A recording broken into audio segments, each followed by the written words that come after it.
Hi, this is Bill, and this is Propaganda. In earlier episodes on this channel, I've reviewed in some detail the circumstances that led to the formation of Emerson, Lake and Palmer, along with the recording of their first three albums, their 1970 debut, Tarkus, their second studio album from early 1971, and Pictures at an Exhibition, recorded in March of '71 and released later that year. I'm going to continue the story in this episode with a discussion on the recording of ELP's fourth album, Trilogy.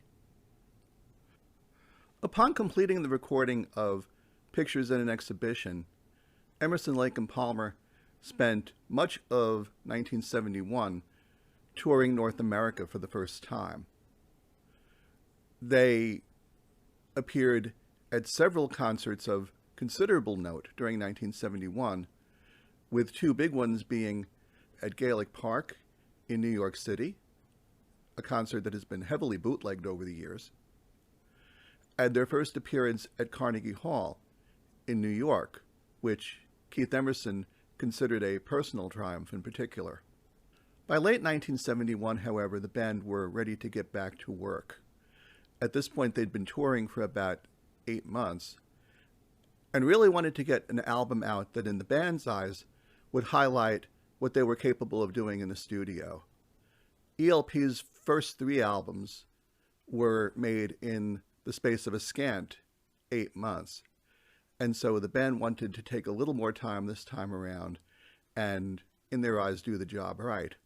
They returned to Advision Studios in London to do this in late 1971, with Advision's staff engineer Eddie Offord, who had worked with ELP on their first three albums.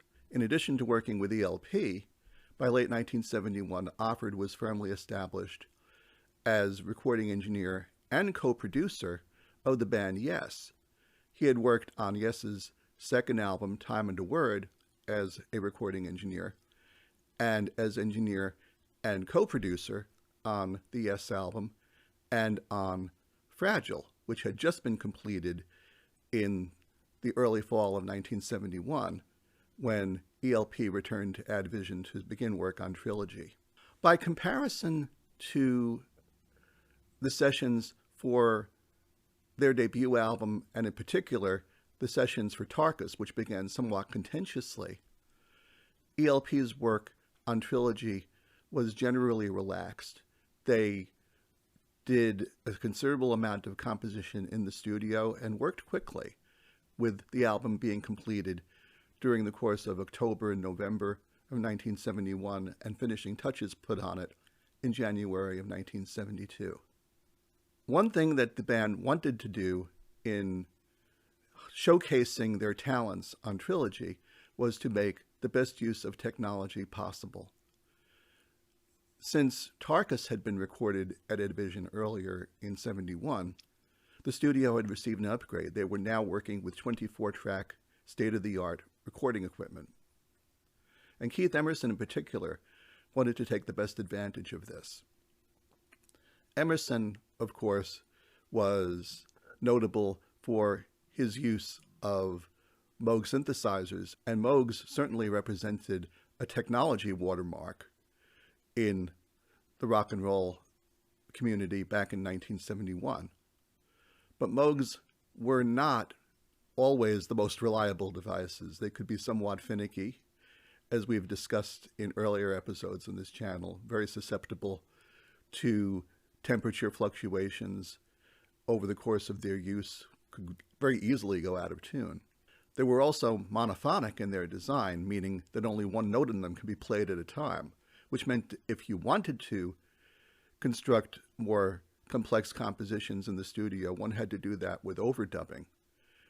Emerson was well acquainted with what was possible. He was a big fan, in particular, of Wendy Carlos's album, Switched on Bach, which used overdubbing on the Moog to great effect.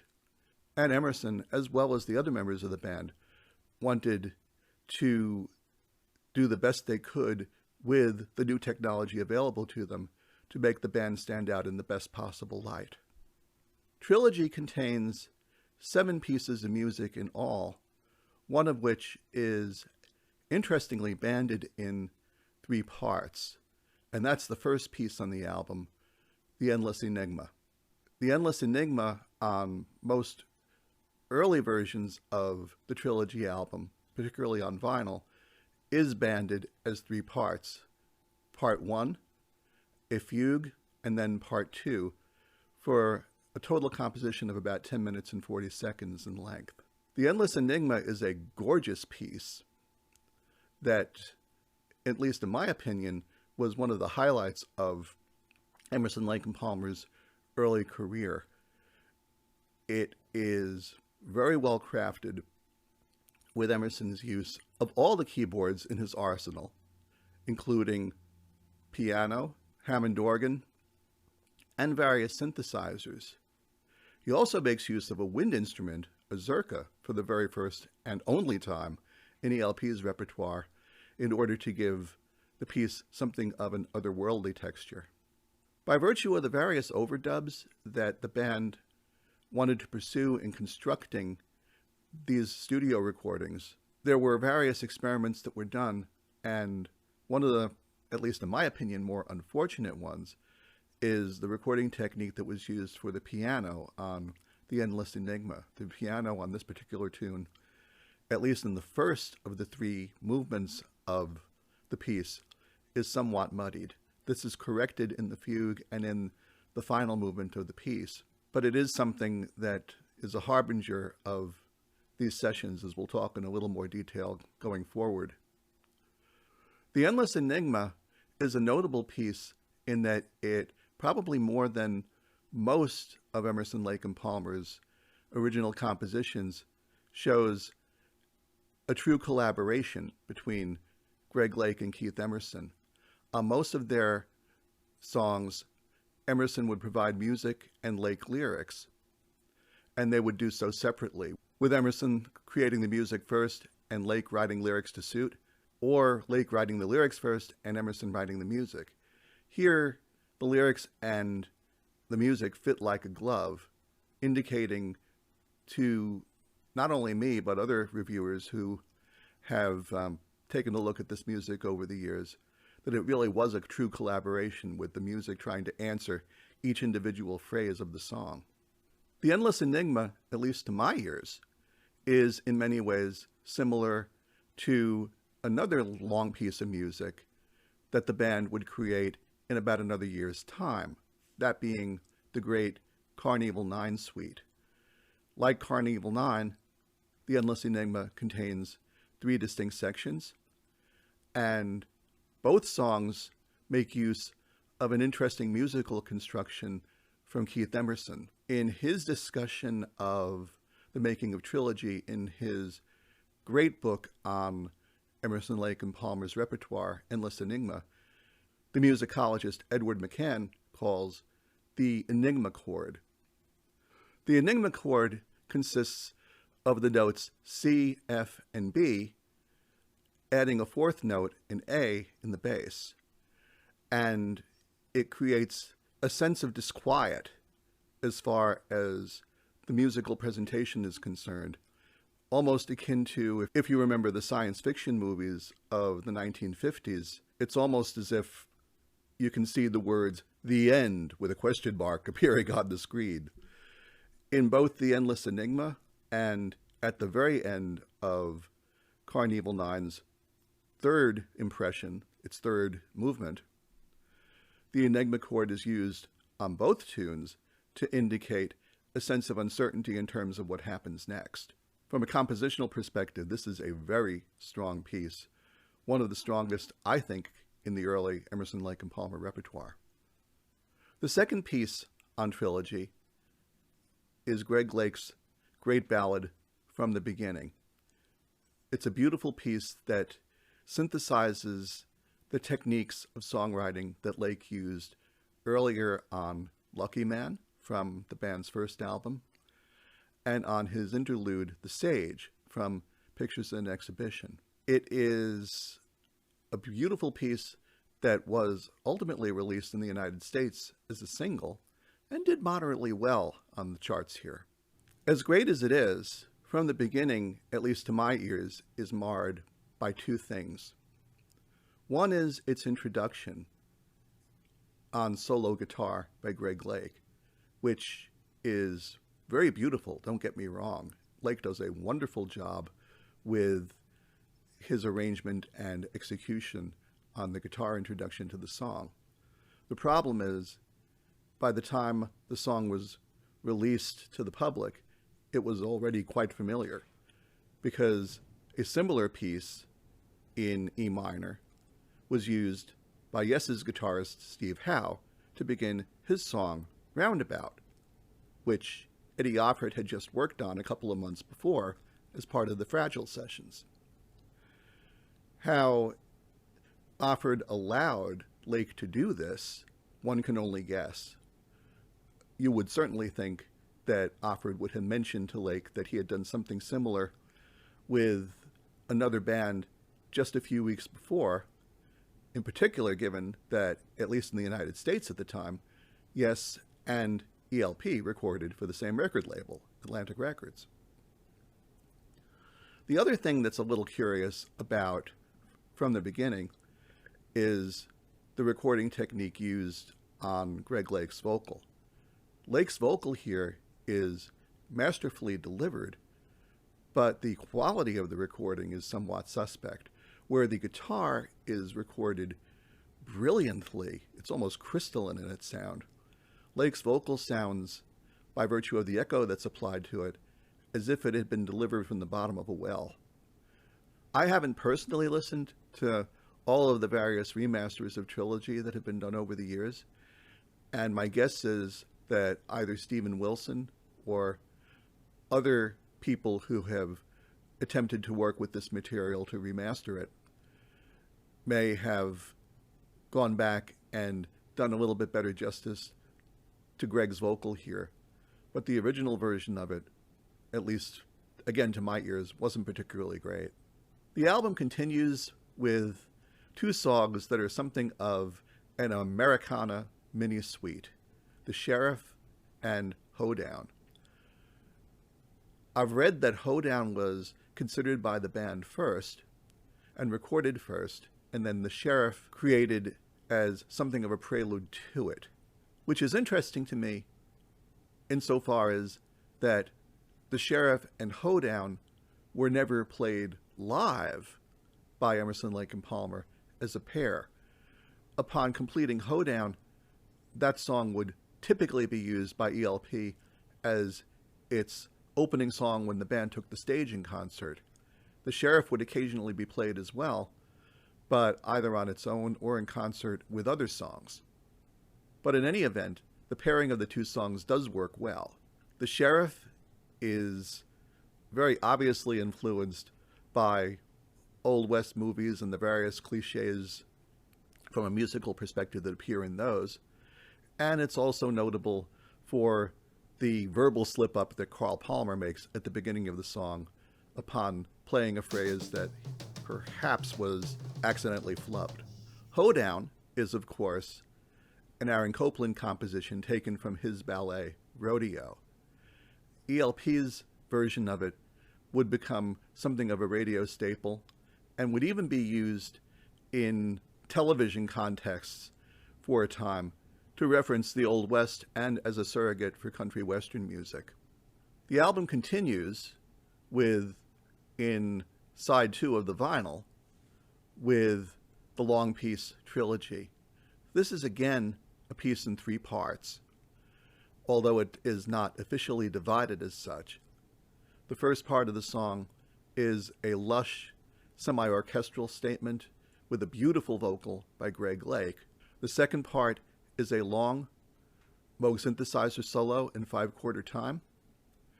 And then the third part is in the 6/4 meter, featuring a second vocal from Lake and a mini Moog solo from Emerson. Trilogy does work fairly well as an overall piece, but again, it's somewhat marred in terms of its construction. It's been noted again by several critics in review of the Trilogy album that Emerson's first solo on the Moog, the 5/4 solo, runs a bit longer than it really needed to in order to make its point. The third piece of the song is marred in different ways. Lake's vocal in this portion of the song is double-tracked, and there are portions of it where it seems almost like he's singing out of tune with himself. Again, to my ears only. Others may feel differently about this, but I personally think that this is something that could have been done better. The second issue in the song has to do with the delivery of Keith Emerson's second solo, the solo on the Mini Moog. Emerson, according to his autobiography, delivered the solo masterfully on his second take and felt that that was the master and could go forward.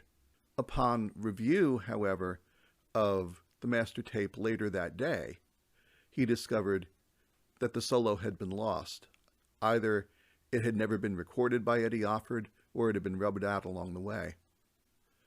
Emerson was particularly irritated at this because by the time this was discovered, Offord and Lake had been imbibing considerably in drugs and alcohol in the recording booth, and took a very cavalier attitude, according to Emerson, saying, "Oh, well, just go back, you can re-record it."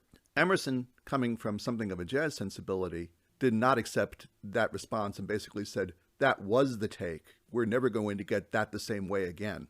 And at least to Emerson's ears, the take that ultimately found its way onto Trilogy was a bit out of tune, owing to some overheating of the Mini Moog in the studio. He was never satisfied with that solo, and went on record multiple times over the remainder of his life saying so. The song that follows Trilogy is Living Sin, one of the more direct hard rock songs in the Emerson, Lake and Palmer catalog. Ed McCann, in the book Endless Enigma, points out that this song, at least for Emerson, might have taken some inspiration from a song that he had written earlier during his time with the Nice, one called One of Those People. And I can certainly, as a fan of both bands over the years, hear something of a similarity between the two. In the case of the Nice's One of Those People, the song focuses on the narrator. I'm one of those people your mother told your sister not to go out with. In the case of Living Sin, the song focuses on a woman who is the nasty protagonist, the one who is the savage woman that will make you cringe. The protagonist here has been characterized as an over-aggressive groupie by some people. I don't know whether that's entirely true, but in any event, the lyrics of the song are more than a little bit bold. Some would even say risque. There's a reference in particular to the use of Coca-Cola based on an old urban legend that is better not talked about here. It's a great hard rocking song, but it's one that, at least by today's standards, is not politically correct, to be sure. And it's one that, interestingly, the band chose to never play live. The final song on Trilogy is Abaddon's Bolero. And this is a masterwork as far as Emerson's use of the Moog synthesizer and overdubbing of the synthesizer to create layers of orchestration in the studio is concerned. Abaddon's Bolero must have taken days and days for Emerson to record the parts and for Emerson and Offord to overlay them to get them sounding just right, especially given the 8 minutes plus length of the track. But it is a gorgeous piece and is a fitting close to the album. Trilogy was exceptionally successful. It rose to number 2 on the British charts and to number 5 on the US Billboard charts, the highest placement that ELP ever achieved on the Billboard charts in the States. And as a result of the success of Trilogy upon its release, the band were able to pursue some great engagements on larger stages in the United States. In particular, during 1972, ELP would play at the Mari Soul Festival in Puerto Rico. That concert was captured in part on an overall soundtrack album for the festival that Atlantic Atco released in the spring of 1972, shortly after the festival was convened. And ELP's performance at Mari Soul has since been released in its entirety and is a very good document of their live shows of the period. Shortly following Mari Soul, in July of 1972, this just following Trilogy's release, ELP appeared at the Concert 10 Festival in the Poconos in Pennsylvania in the United States, a festival that included many other notable bands of the time, including, among others, Cactus, Black Sabbath, and Rod Stewart and the Faces. The challenge, however, for ELP, they would soon discover as they toured to support Trilogy, was that with all of the overdubbing that was pursued on the album was very difficult to reconstruct live.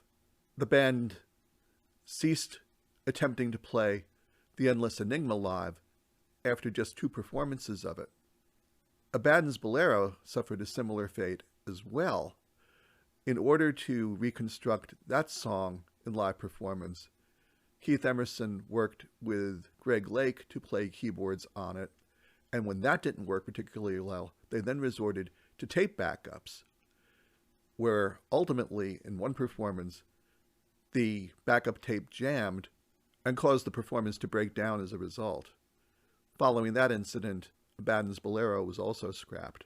The unfortunate upshot of all of this was that for as good sounding and as technically perfect as Trilogy was in some ways, it became an album that over the course of time would have very little representation in ELP's live sets, because the overdubbing just made it a huge chore for just a 3-piece band to replicate on stage. Trilogy would be the last album on which Eddie Offord would collaborate with ELP.